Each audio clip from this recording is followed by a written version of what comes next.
Let's do this. Hey guys, welcome back to Tactfully Misguided. I'm your host, Pat. With me as always, I'm Lobo. and we have a special guest today. This is our first interview in the studio, Marc Arrington. Happy to be here, and thanks for having me. Thanks for coming, buddy. I appreciate it. So before we get started, we're going to have a quick word from our sponsors.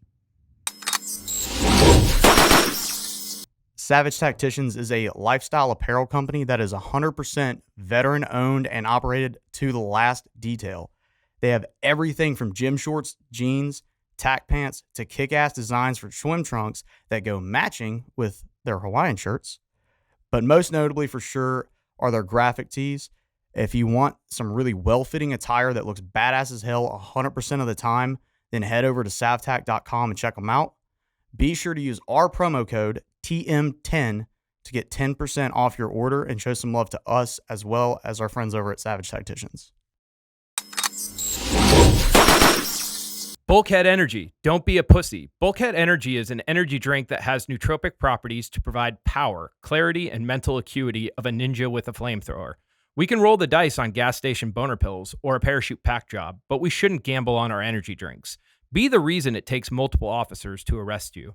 Piss off that liberal college professor. Run that belt until the barrel starts glowing on that machine gun, and show the world that drywall never stood a chance. No one gives a fuck about your shitty day. Down some Bulkhead Energy and get some.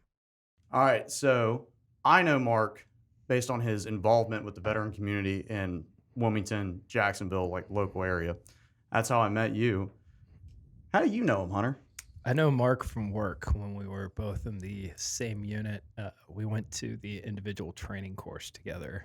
That was 13 years ago? 12 years ago. Oh, you're really showing your age there, buddy. Yeah, thanks. Yeah, And it's not the gray hairs It this was time. fun. It was a good time. It was probably fun for you. You were in really good shape. I spent most of my time drinking and getting in trouble. But yeah, you were, what team were you in? Team 4? I was team 1 and then team one. 2. Team 1. Yeah, I was in team 1, and then team 2 needed some leadership, so they did a change of leadership and put me in team 2 and said, "Hey, fix this team." I went And from it was fun. team 2 to team 3, and it was because team 2 couldn't take care of me. And they're like, well, give the retard to the team 3, and they're like, oh, he's doing pretty good here. Okay, I'm glad I got both of you in here for that, because that the one thing every time I'm like at the VBC or like networking or anything like that, and I mention my co-host is Lobo or Hunter Lobertini, they're like, Lobo? Lobo. And then it's Nobody the ever same, called his ass Hunter. it's It the was just same straight look. Lobo. It's just Lobo. Lobo, and then the next question is like, is he A, still alive, or B, in jail? And turns out he's a fucking cop. So weird way that the world works out that way. But yeah, man, happy to see. I haven't seen you in a while. It's been a while. Yeah. He's been I was trying like to at stay out least of that was trouble. like 2 Jeeps ago, and I think now you got like a Toyota or something. Yeah, out there. I mean, yeah. They used to always be Jeeps, and they used to always be like black and like beat to shit. And yeah, They didn't know both you got were a Jeep rear-ended guy. here. I buy it. I PCS'd and I made it 4 days, 2,000 miles. I actually, when there were riots in Shreveport, Louisiana, I made it around, made it perfect. It was Friday night or Friday afternoon that I got in. I was checking in Monday morning, and literally 30 minutes after being in Wilmington, I got rear-ended. And then I got a new Jeep. And then I Was got this in rear-ended front of again. Ibiza or behind Ibiza? But it was yeah, and then because in Cali you can have like a soft top Jeep, take the top off because it's always sunny and 70. Yeah, Like, you never rains. Yeah. Yeah. Even the winters there, because my first 2 years I was at Third Tracks in Pendleton. okay. 32 degrees in the morning, and then the second the sun came up, 75. Yep. No weather. It Yep. rained once in 2 years, Yep. and everyone freaked the fuck out too. You were stationed in Cali, Yeah, weren't no, you? I was stationed out in California. That's where me and Lobo, we both got stationed out in California, which is kind of interesting too, because first it was like we called it first MSOS at the time we were there, because all of the first Marine, or it was actually first MSOB guys, all came to the schoolhouse at the same time. So they were all of our instructors. So they pretty much like very much talked up Pendleton, talked up first MSOB at the time, which is now First Raider Battalion. And the guys that did well in the course, you kind of were able to choose where you wanted to go. So we all put in for first, and then you get out there, and then it's all like, cool, we're regionally aligned now, and we're going to PACOM. And we're like, I was the only person that put in to stay on the East Coast because I had done 5 years here, and I was the only one that was like, I want to stay here, and they're like, you're going as far away from us as possible. Get the fuck out of here. I love the more and more I get to know about you. Yeah. I was a fucking train wreck.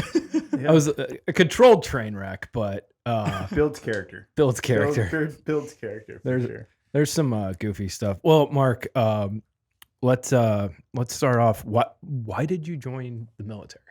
Man, I was a post 9/11 baby, right? I remember seeing the towers go down. I was actually in North Carolina and North Dakota in 9th grade at the time. There was Channel 1 News. I don't know if any of y'all had that, but we had it up there, which is like the like student news broadcasting, whatever else. Yeah. And that shit clicked on when I was in class, and like you just saw the towers go down. And I mean, obviously that pissed me off. You don't mess with us on our soil, right? And it kind of set me along a path. And then I was midway through my senior year, and old Staff Sergeant Phillips, Marine Corps recruiter, came to town. And, I was freaking probably a, zonked out freaking 10th grader at the time, not really caring about my future like I should, and knowing probably, I was probably going to end up in orange eventually. And so you ended up in green. Yeah, I ended up in green, right? And, hindsight being 2020, I probably would have like shopped around a little bit for which service. But, I'm very happy that I joined the Marine Corps, man. I literally went in there and said, hey, I want to go to Iraq and get shot at. And then they made me an air winger because I know now how that went down. Yeah. I had a good ASVAB score, even though I was probably a little bit inebriated when I took the test. And then, I joined the Marine Corps, man, in 2004. And, I've always been a go-getter, like I'm not like mediocrity is just not a thing for me, right? Like there's no point in doing something halfway. So, I mean, I was always in a leadership billet. I was in a leadership billet from the time I was in boot camp all the way till I got out. And, I just look back at my time in the Marine Corps, and I just feel like I was just very blessed by all the things that the Marine Corps gave me. And truth be told, man, I feel like the Marine Corps gave me more than I probably gave her.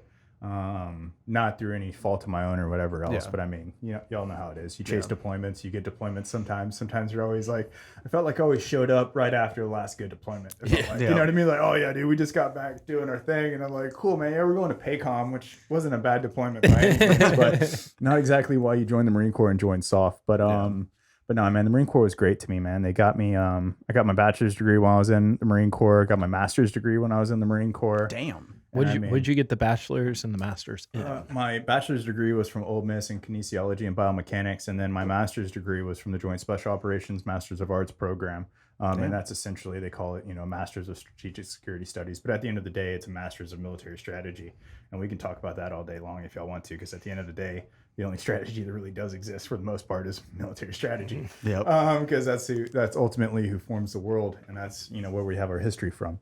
But the Marine Corps was great to me. Unfortunately, I had to get out a little sooner than I wanted to, or I probably want to be here talking to you boys today. I'd still be in. Still freaking shitting and getting. Yeah, running and gunning. But I ended up getting diagnosed with some shit I couldn't get rid of back in 2019, and then was shade ball, kept it to myself as long as I could until I couldn't anymore, and then ended up having to get out a little bit early. But once again, the Marine Corps even took care of me then, man. So I mean, I was able to retire as a master sergeant, do my VA stuff and everything else, man. So just, a lot of people like to get out and bitch, moan, and complain about their time in. Oh yeah. I argue that you didn't give it all that you could, right? Yep. Right. You know what I mean? There's a lot of the spectrum's so freaking off with that, because you get the guys that like were so ready to get out, like did nothing but shit talk the military the whole time they were in, and they're the first ones doing these silky hikes and shit. Right. Fucking screaming, fucking Semper Fi, running down the damn road. Yeah, super fucking moto afterwards, right? But I mean, at the end of the day, though, you join an organization, you try to make that organization better. And I think that's what I've done post military as well. Because at the end of the day, man, if you're standing still, you're falling behind. And if you're not a net positive, then I mean, what are you doing on this? Like, what's your point of this thing? Yeah. And I mean, at the end of the day, if you think about the military as a whole, right, it's supposed to be a meritocracy, and that's why. And we ain't got to get into it or nothing. Like they start doing all this like racist shit, and they actually are like looking towards like the military about that crap. I'm just like, bro, it ain't like that shit at all. Especially in SOF. You know what I mean? You really want to talk about the way that we do things, and then I had to bill it as an A&S instructor before I got out, and I ran our phase 1. You want to talk about like doing some shit as everybody's in equal plane? Cool, like your candidate 0-1, which I unfortunately was candidate 0-1, and 0-1 never makes it except for me. But you know, ultimately that's what we do. There's no pictures or anything, right? Literally, like your candidate 0-4, and all you have a little package. Yep. Yeah, that's what you got. You got your package. There's no pictures in there. There's nothing about race whatsoever. You're totally based and selected off of your merit. You were at the schoolhouse at because we both wound up at the schoolhouse. I think around the same time. I think I was a little bit delayed behind you. I came in 17. May 17. Okay, yeah, I came in October. It was 2017 is when I came in, but I wound up going over and doing the operations planner, training chief, and parachute safety officer. So A&S was probably the most prioritized branch that we had, because if you can't create operators, there is no schoolhouse. There's no battalions. So I remember, who was your staff NCOIC? Josh Wolf. Welsh. Yeah, great fucking human. Yeah. And I actually wound up, when I got out, I contracted with him. Oh, really? Yeah. Nice. Contracted. I think it was, I can't remember the dude that replaced you guys, but yeah, I did phase 1 and phase 2 as cadre, and then at a later date did role playing. But just what he said, it's so objective. It's a package, and you have a roster. Now, when they go up to phase 2, you'll get a photograph associated with it, because when you interact with the candidates, they'll have numbers on them. Yeah. But for the command staff, they'll look at different faces, and they're basically broken down into 2 broad categories, which is your enlisted personnel and your officer personnel. So, we try to make it as objective as possible, which it should be, right? Because I mean, I don't know. And like, dude, all I ever saw was green. You know what I mean? Nobody gave a shit. I'll give you shit about being whatever color you are. I don't care. You know what I mean? Like, you're gonna give me the same shit back. So. It was the same exact thing. There's no issues with it at SFAS. So I did Special Forces Assessment and Selection in 2021. So like literally 10 years after I did MARSOC A&S.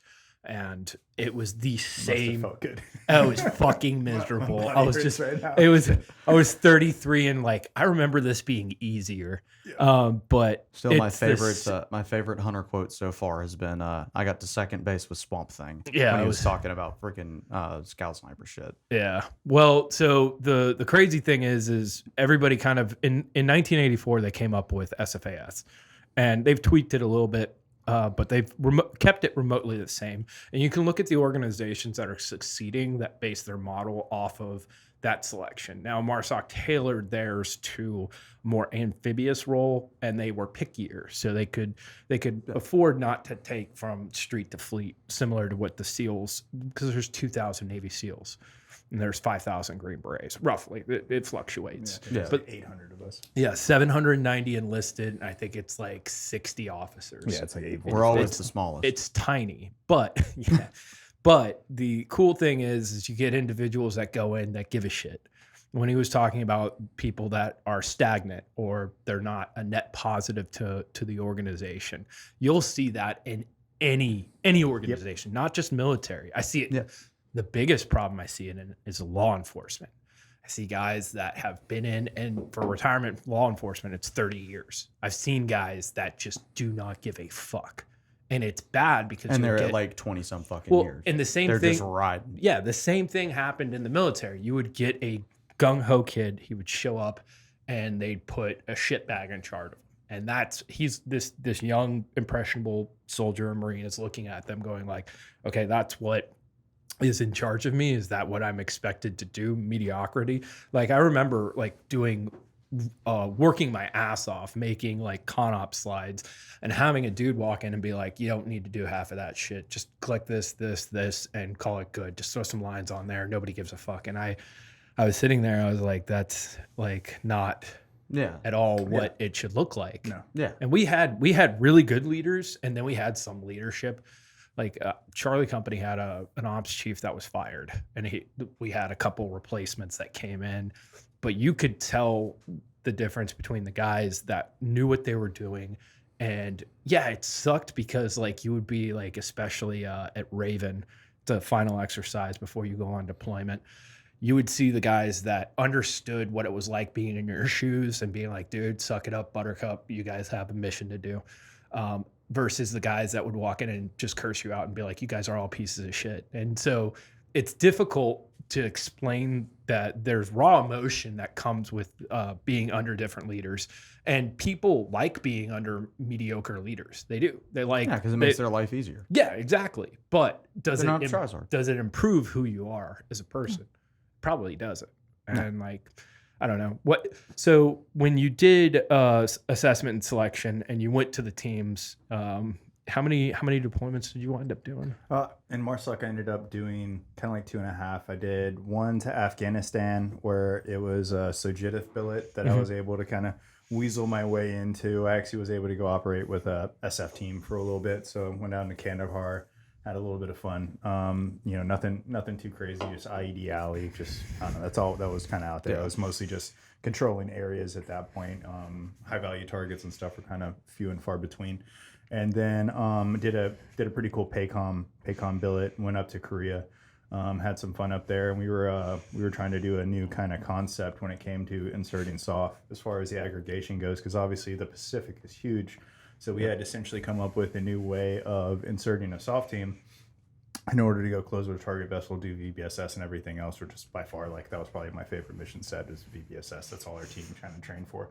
But essentially we would jump into the big blue ocean, get picked up by a destroyer. Destroyer would close with a target vessel. We would said target vessel, go forth and do what we had to do, which was pretty interesting too, because we were in the middle Pacific and it was a fucking shit storm, and the fucking helicopters were trying to pick us up and they couldn't land, and one of them actually had to like circle around so damn much that it ran out of fuel.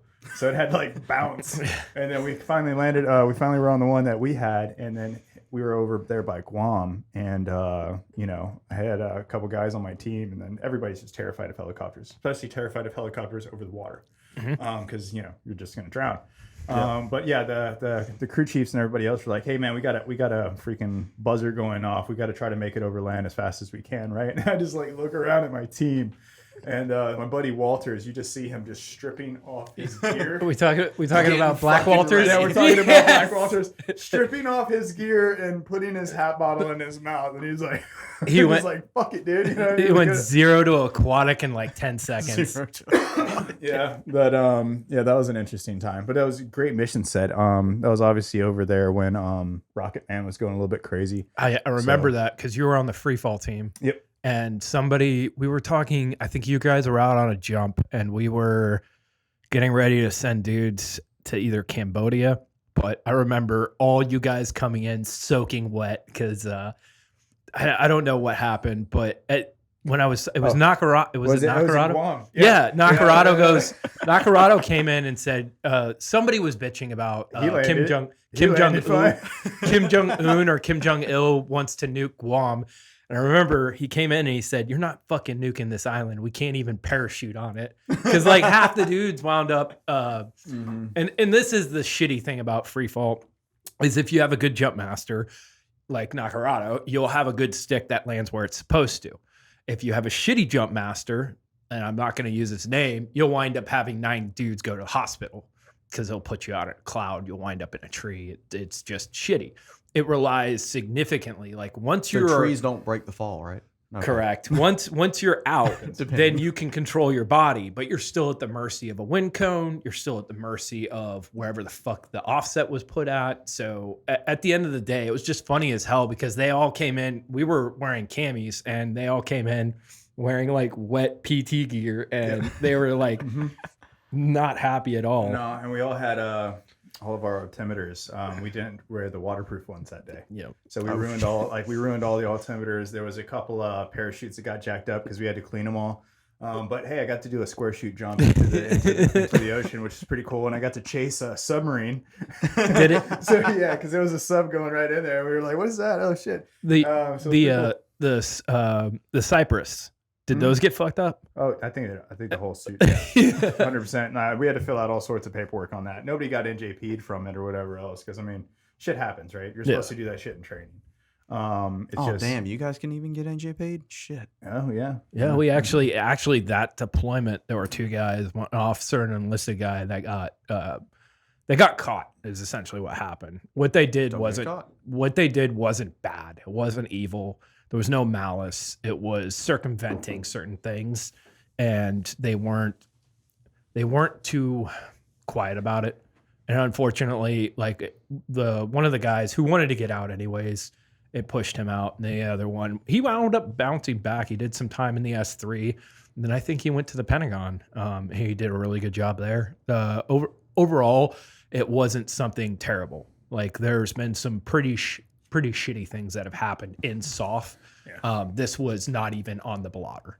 And it was honestly, it was somebody that was a sergeant major sitting at battalion who happened to catch wind of it and who didn't go through selection, didn't understand the rigors of the selection process, as well as like what you're doing on a daily basis when you're on pre-deployment and deployment. So to us, most of us were like, well, everybody does that. Well, they just happen to get caught. But other than that, like one of those things. So you wound up doing your bachelor's while you were in and your master's. Mm-hmm. Which both of those are impressive as fuck. Yeah, I couldn't even pronounce the bachelor portion of it. Yeah. So what do you do? Oh, well, I want to come back to your transition from MARSOC to the civilian side, but what do you do right now? So right now I'm a loan officer. I own a business called Raider Realty Group, which is a network that I set up. And I also just set up a nonprofit, which has the same name. And ultimately what we're trying to do as far as the nonprofit goes is we're trying to build a house for a Gold Star member family with minor children. And then I'm a board member of the Veterans Business Collective as well. So I've stayed pretty busy. The loan officer stuff, man, like, I don't know. I never would have thought about being a loan officer one day in my damn life. But I thought I was going to end up going down to Tampa for my last billet. And essentially I got recruited into this business. And I was trying to refi my house, so I'd free up my VA loan, so I'd go down to Tampa, be able to buy BA home down there. Didn't end up getting those orders. MARSOC thought that I'd be better to, essentially be, in the G1 for my last year. And then, I kind of ended up just doing a Care Coalition internship, and then I became a loan officer, man. But it's been fruitful for me and my family. I think it's pretty interesting stuff. I've learned a whole lot about business. I've heard like a whole lot about corporate, and I've learned a whole lot about how civilians actually look at the military, like deep down and business wise. And that's another reason why I kind of started this Raider Realty Group, is because like I saw a lot of the holes in how people actually dealt with the military, and a lot of people just look around and they see military dudes as like money signs, It's freaking paychecks, and they use and abuse them, and they know they're going to get it one way or another. Well, they know that we trust each other, and it's a betrayal of that trust a little bit. And the reason why we trust each other, which they don't understand why we trust each other, they just understand that we have an inherent level of trust amongst military people. Little do they know that it all probably goes back to like, the Greek phalanx, and that you have to trust your dude on your right or left. If not, you're going to get stabbed in the neck.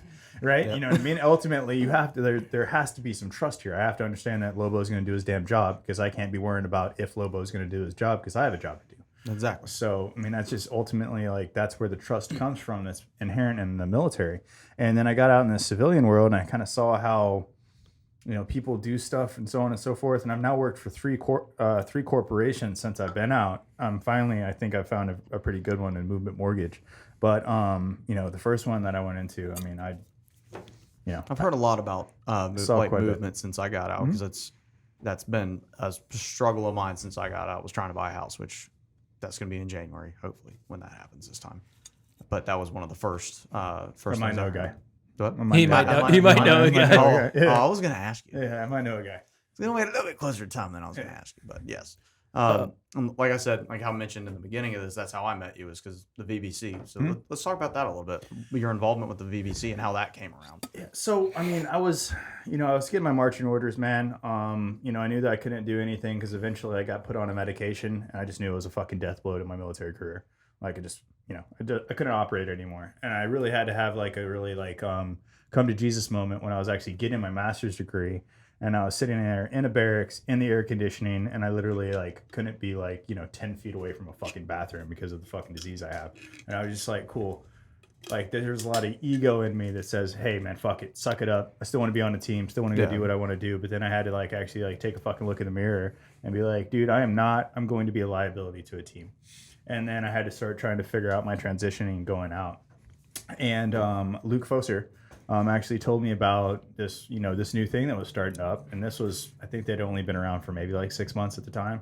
And it was the Veterans Business Collective. And the beautiful thing about the VBC is it's like, it's created by, a soft dude that Chase. Yeah. literally taught us some stuff about how to do these sort of things. And essentially it's foundational, and it's setting up a network, but it's setting up a network of like-minded people that actually give a shit and take care of one another. Yep. And if there's anything via business that somebody wants to get into once they get out, like that is the place to go. Right. And there's this concept of like, the shoulders of giants, and some people kind of understand this concept and some people don't, but ultimately like the shoulders of giants means that you are living off of the past people's deeds, right? The past people's knowledge, the past people's courage, bravery, you name it, the past people's merit. So the VBC is a way that, young entrepreneurs or people that are transitioning out of the military can actually go there, talk to somebody that's already been there, fucking done it, and they don't have to go through all of that pain themselves. Yep. And it's a combat multiplier if you think about it. Cool. Like you get to go talk to another Marine, and you're like, hey man, I'm thinking about buying a franchise. He's like, oh dude, I just bought a franchise. A, B, C, and D is what you need to do. Yep. And we don't get that fucking training in the military, right? Like in the military, they don't give a shit about that. Even when you're getting out, like they don't sucks and taps. They don't want to tell you. It's like this is how you make a resume. McPP or MDMP. Every single time we would go out to do something, it was reinventing the wheel. Mm-hmm. One of the interesting things, and you probably got to see this when you were working at the JODF or SJODF or whichever one. You would show up and you would start something, and somebody would at some point be like, "Oh, that's already done." They'd send you a template, or they'd send you a process, or they'd send you a matrix, different matrices. Yep. It was interesting because like part of you is like, I need to prove that I can do this. At the same time, you're like, well, if I can take this template and I can put all this information on it, then I will be more successful and I will accomplish more. And that's the thing. And that's what kills a lot of soft dudes is you'll wind up having somebody and you say, hey, I just need an op order.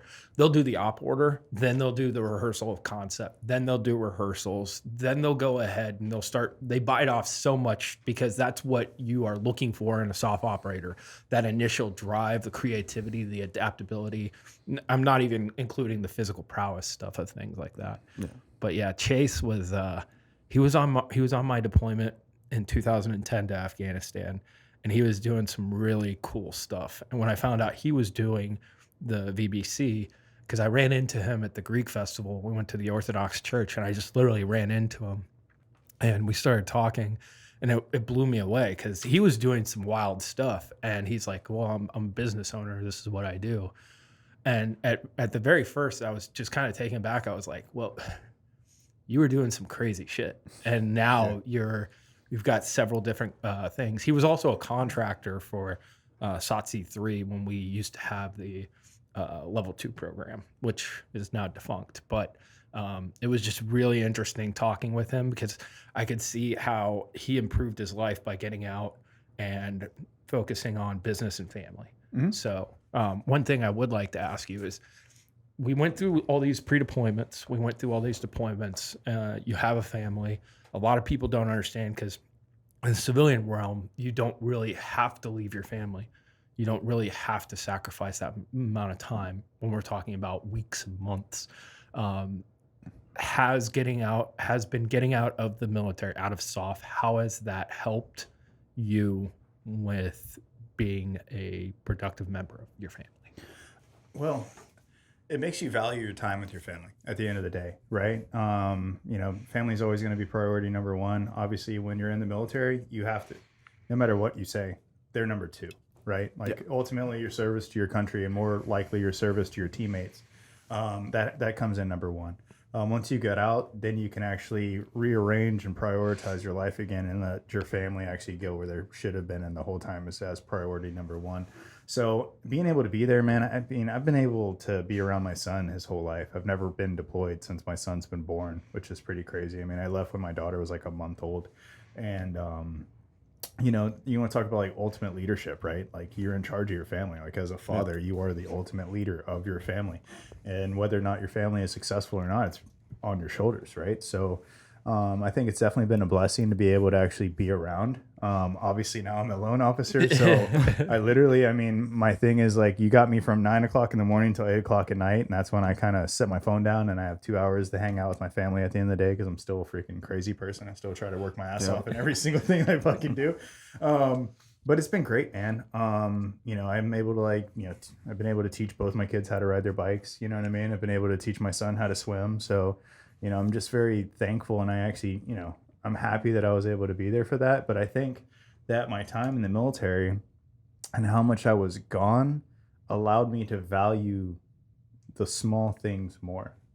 Because I don't know if I would have valued them as much if I just would have been home all the time my whole like adult life. You know what I mean? Because I would have just taken it just like everything else. Yeah. I would have just taken it for granted. So I don't take it for granted because of that. That's definitely, and the same thing with me. That was one thing that I definitely learned when I was in too, because I had my daughter, I was 23, but luckily I only had about 2 years left. Mm-hmm. I was almost the same thing as you. Like, you got out because you didn't want to get out, but you kind of were forced to. Mine was a little bit of that same story, but minus the getting kicked out part. Mine was like go on recruiting duty or like re-up. So it was like, I don't want to do recruiting. Well, so, they would have honestly just had to re-up and send Trask. that was the only way. That was the only way around it. No, they would have re-upped your ass, and then you would have got histed. No, that's what happened. I got histed. I got histed when I was filling my my re-enlistment shit out too. So they basically grouped it together. My only option was to re-enlist and then go to recruiting. Yep. Yeah. I was like, I think I'm gonna go ahead and like just call it now. And then that was a part of it. I wanted to spend more time with my family too. Yep. And that's one thing that you do find when you get out. But like you said, you learn an appreciation of it when you're in and you're going through that. So yeah, well, I think a lot of times there's a lot of people getting out right now, and I think we're lacking a strategic vision right now. Unfortunately, everybody's just like, "Yo, fuck America's number one. We just got to stay number one." I was like, "That's not a strategic vision, right? That's like, just saying some fucking words. That's just that's just bounding your chest and saying you like bacon in America or whatever, right? That's just Ron not what fucking Swanson. That's not what our country was founded on.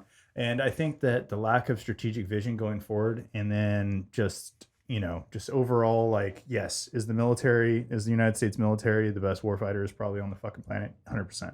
We also have the biggest budget for our defense force on the fucking planet, right? So it's kind of both of them equal. But I think what's lacking right now is we don't have the long-term strategic vision, and I don't think we've honestly had that for some time. I don't even know if we had it after 9/11. Because their strategic vision was some sort of immaculate conception of democracy in the Middle East. And all I would have told them to do is read a fucking book. Yeah. You know what I mean? Like putting parliamentary democracies in place when we're a constitutional republic. It just doesn't make any... It was the Rumsfeld thing where he's just like, I want... Powell too. Colin Powell. No, we can look at that, and then there are democracies that are fighting for their lives and they're getting toppled, like the Niger coup. We look at Ukraine. Yeah, I haven't looked into it too much as far as Niger goes, but the Ukraine thing to me, I was like, 2008, we tell you to give up your nukes, and then you get invaded. So and then what was the other thing? People were like, "Oh, they're corrupt." I was like, "There's been a democracy for the 2014 was the Maidan Revolution, so they've been a democracy for 7 years before they got invaded. In our first 7 years as a country, we had so many problems. So Our first 7 years? Our first 7 years, probably our first 50 years. Yeah. There's a lot of American history that's glossed over because we did some terrible stuff, but at the same time, it was kind of embarrassing. Like when we tried to invade Canada for a second time, just losing. Didn't work out well. No, that did not work out well for us. But I absolutely agree with you. There's no strategic thinking. We're also failing on the home front. There's things that we are looking to shore ourselves up and say, these are the hallmarks of a good empire. We won't call it an empire, but these are the hallmarks. When you have a nice, bright, shiny ship and it's busting through icebergs and it's looking great. And then you walk down into the guts of the ship and things aren't working. Steam's not going where it needs to be. Things are rotting. We have some social decay in the country. And that boils down to what does it mean to be an American? And everybody has to identify that for themselves. But there are clear-cut lines that are acceptable behavior and unacceptable behavior. And we've been moving that line more and more, saying this is more acceptable. This is more acceptable. And I think at the end of the day, people need to realize that we have skill sets that from being in the military, we should utilize those things both in our personal lives and in our professional lives. So taking what you learned in all the different courses that you've been to, because the military will force you to grow up, and it's your choice on how to then approach the different facets of training. Like, So what's the difference between intelligence and knowledge? Right? Yeah. So what is the difference between it, right? Intelligence is the availability to use knowledge accurately, right? That is what intelligence is. We have a ton of knowledge nowadays, but I would argue that we don't have a ton of intelligence, right? And shoot, my kids are smart as a whip, but I even see it in them, right? They don't know what's right and wrong. And it's fucking hard to tell them what's right and wrong, because it's like, dude, I mean, everything that we thought we knew back in the day, like a lot of that shit's just like being debunked right and left, right? So we have so much information at our fingertips, but we don't have like any sort of like moral compass. And what I would argue is that we actually need to start looking at things in the past a lot more, right? We need to start looking at more philosophy type of things. Stoicism. Stoicism. I didn't want to say it, but stoicism. Absolutely. Right. But at the end of the day, though, we don't really have this type of moral compass anymore, because people kind of forget where a lot of our hallmarks, like where the Constitution came from. It came from the Enlightenment, which came all the way back to Socrates, Plato, and Aristotle, right? But we don't look at that, right? You like Google something, to Google a quote that you think you know, but you don't know who it's come from. You're going to come up with some random ass shit. I was trying to Google a quote from Ernest Hemingway just so I got it down. The first thing that popped up in Google was fucking Bansky. Okay. Then seriously, right? So, I mean, like, it's just really interesting how much information that we have at our fingertips, but everybody wants to tell you what to think, especially our politicians, right? It's very much what to think. Nobody wants to tell you about how to think. Right. And I think that's the difference between, the person that gets out of the Marine Corps and hates the Marine Corps, but then will run on a silky hike, and the person that got out of the Marine Corps said, hey, the Marine Corps was really good to me, taught me a lot of things that I can now apply in every fucking avenue that I find myself in. And I'm going to do it, because there's a lot of guys that get out and they're just like, oh, dude, fuck, I was just a grunt. I was just a grunt, man. What is that going to teach me, right? And I was like, teach you how to fucking plan, teach you how to endure, teach you how to lead, right? Teaches you how to make fucking the correct decision in a fucking timely manner, because there's a huge consequence on the end of it if you don't make it. Yeah. Right? These are all things that you learned while you were in, that you very easily applicable once you get out. But people want to sit there and brain dump that shit for a reason beyond me. Because I work in finance. I use my shit all the time.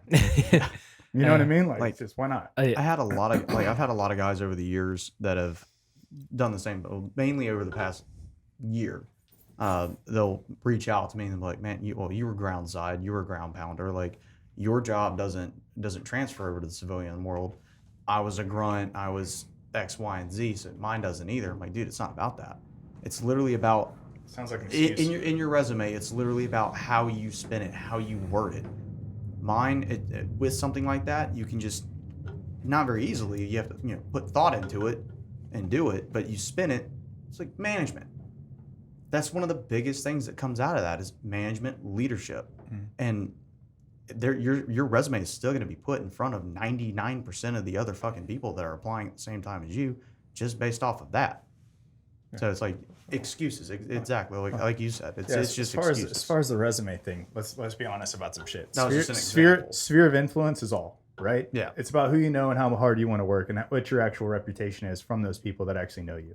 If you have a good reputation, sphere of influence is the way to go, right? Because I mean, ultimately, it's all about, hey, like, we have a similar commonality. I know a guy that knows you, and now I know a guy that's seen me in a point of contingency, and he can now vouch for me. Because that resume doesn't speak to that. That resume is just, cool. Like, you can use ChatGPT right now to come up with the best fucking resume in the world. I keep forgetting that that's an actual thing. Oh, yeah. It's terrifying and awesome at the same time. Fucking amazing and terrifying. A perfect example of when I got out and was doing contract work and then decided to go into law enforcement while I was still doing the National Guard. And I submitted everything, my DD-214, my resume, to a police department here. And first time this has ever happened, and I was mad. I think this was the maddest I had been in probably a decade, is they're like, we will not sponsor you for BLET, for the police academy. And we won't not only sponsor you, we won't hire you.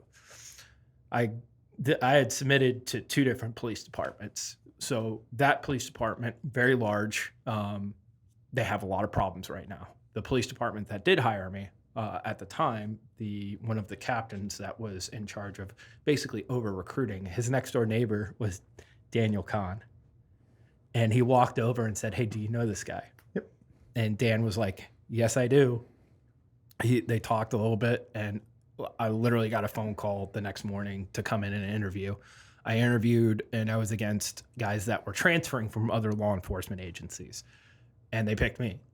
I still had to go to the police academy. I still had to prove myself, but exactly as you were saying. Now, that department that told me to screw off, it had to do with my tattoos, because I have tattoos on my hands and on my neck.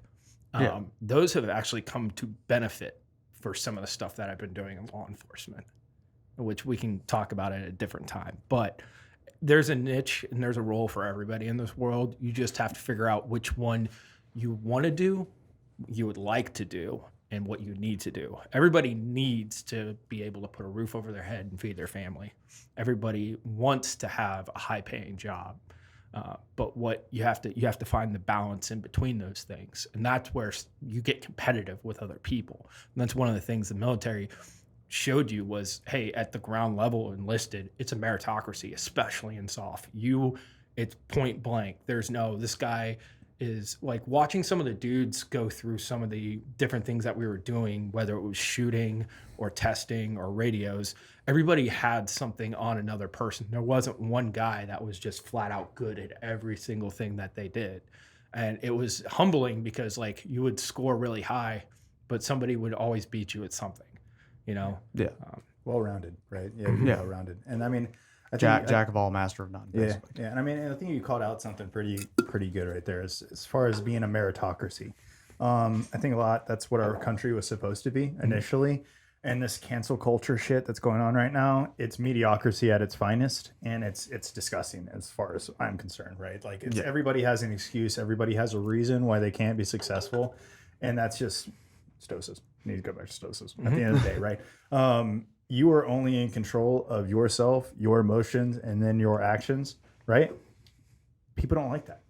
People want a handicap, right? But when it comes to the military, there is no handicap, right? 5.56 goes through the air, doesn't care what it hits, right? There is no like even or odd, right? Or 7.62 probably if it's coming towards us. It's not going to swim around the white guy. And hit the No, black guy, right? it doesn't give a shit. And that's why, you know, in A&S, when we were running our A&S, man, you're a fucking number, man. Like you were based off of your merit. But it's really weird because people like that in concept, right? But they do not like that in reality. Nobody likes to know, like you go into a room right now and you raise your hand and you tell everybody you raise their hand and says, hey, if you got into another fight with somebody else right now, who do you think would win, right? Everybody would put up their hand. But logically, 50% of that room would lose, right? Right? Go into another room of parents, tell them to raise their hand and say, hey, who thinks their kid is above average? Every parent in that room is going to raise their hand, right? Yep. But ultimately, there is a bell curve, and most of y'all are average, right? Yep. Some of y'all are on the left side, some of you are on the right. But at the end of the day, all of y'all cannot be above average. It statistically does not make sense. So we have this overinflated like self-worth of ourselves, and that's what leads to the cancel culture, I think, that's going on right now. Yeah. But if we were actually based truly on meritocracy, truly on the thing that is inside of the 6 inches between your ears, it'd be a lot better of a world, right? And I just think these people that come up with a lot of just excuses, right? Everybody, like you just talked about, everybody is good at something better than somebody else, right? Everybody thinks I'm a loan officer. I'm like a fucking mad magician with numbers. No, I'm just good at getting shit done. And I know what I can do and I know what I can't do. And I know how to do the things that I can do, right? As far as numbers go, shit. Like there's probably a freaking 10-year-old that would freaking outclass me when it comes to numbers all day long. Just like when we were on the teams together, man. Lobo.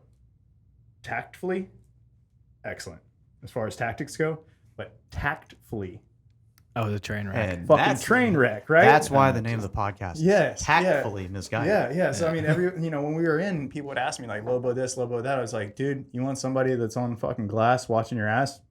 Lobo. You want somebody briefing the con up to the fucking CG? Me. You know what I mean? So that's just kind of the difference, man. And you just got to know what your strengths and weaknesses are. and fucking exploit the strengths and get the weaknesses stronger. I was just talking to somebody about when I think we were at the shooting package, and there were 2 officers that told me something, and I can't remember what I said, but I just remember Gunny Hall coming over, and he made me bear crawl around this bus for like, I can't remember. I think I said something like, with all due respect, that's fucking stupid. And they were officers, and you can't do that. Well, yeah, the Marine Corps still has a little bit to go on that. There's too much of a disparity between enlisted and officers nowadays. There shouldn't be. At the end of the day, I always look at officers, you just do a different fucking job. You don't have any more respect than the Lance Corporal that's underneath you. But no, my funniest story about Lobo is we were at Blythe, California. Doing our jump package when it was like 120 degrees, and they gave us that. It was hilarious because they gave us nothing but like barbecue for like 2 weeks, dude. So like just imagine eating nothing but barbecue for 2 weeks. So it was like we were begging for salads. We're doing an 8-8 package, and my team had already landed. We were just looking at their team coming in, and like I think it was the CO of like the battalion was out there that day or whatever else, and we were supposed to be like, you know, tactical and everything else. You see fucking Lobo, what the fuck, blah blah blah, just like coming in, dude. I'm just like, everybody's just like, oh, that's Lobo. Giant train wreck. Yeah, he landed it, but it was pretty interesting. I'll tell you one of the things that made a giant change in my life was I quit drinking. Yeah, and it's been observing the world through a different lens. It's given me a little bit of clarity.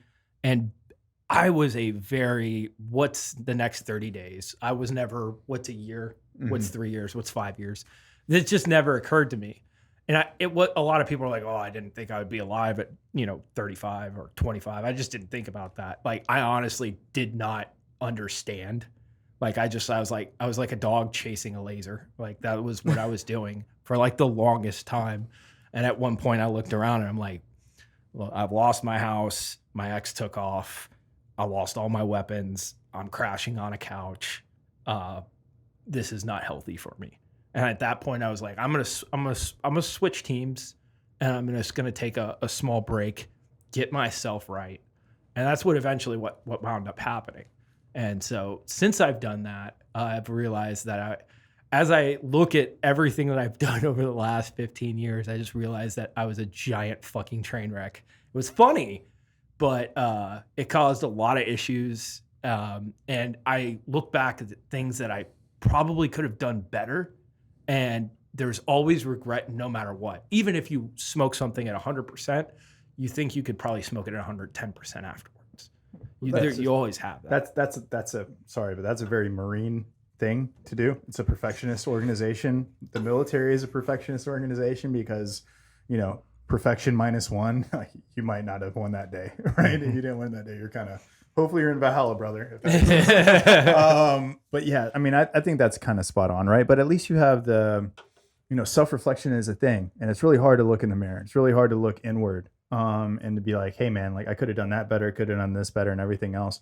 What happens a lot of times with military people though, especially ones that, have been in combat, seen a lot of things, whatever else, they start living in the past too much, and they start saying what if too many times. And I've kind of just developed this thing. You what if me 2 times, I need a solution, right? Don't what if me more than 2 times, because if not, like you're just now becoming a naysayer, and you can be a naysayer for yourself. Mm-hmm. And that's why a lot of dudes, I think, everybody wants to do the push-ups, talk about the 22 a day thing and everything else. And a lot of that is, hey, they're living in the past, their circles get small, and they start what-ifing themselves too many times. And it leads to just a poor decision at the end of the day.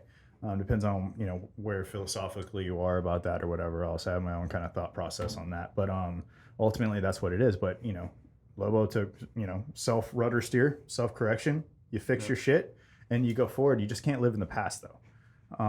Because ultimately living in the past doesn't exist anymore, and the future is unknown. So truly speaking, all you truly have is the present. And I would argue that you probably were living in the present a little bit back then,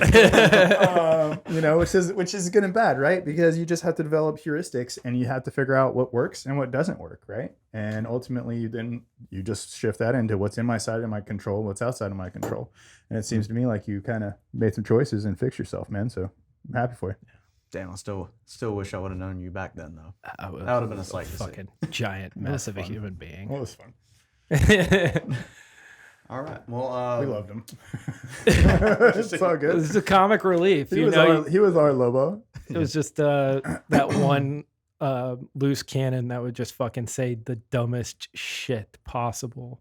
And I remember one time, I can't remember who it was. It was one, I think it was Casey. He was a JTAC. Mm-hmm. He had fucked up real bad on one of his missions at Raven. And I said something epically fucking stupid in the middle of a brief.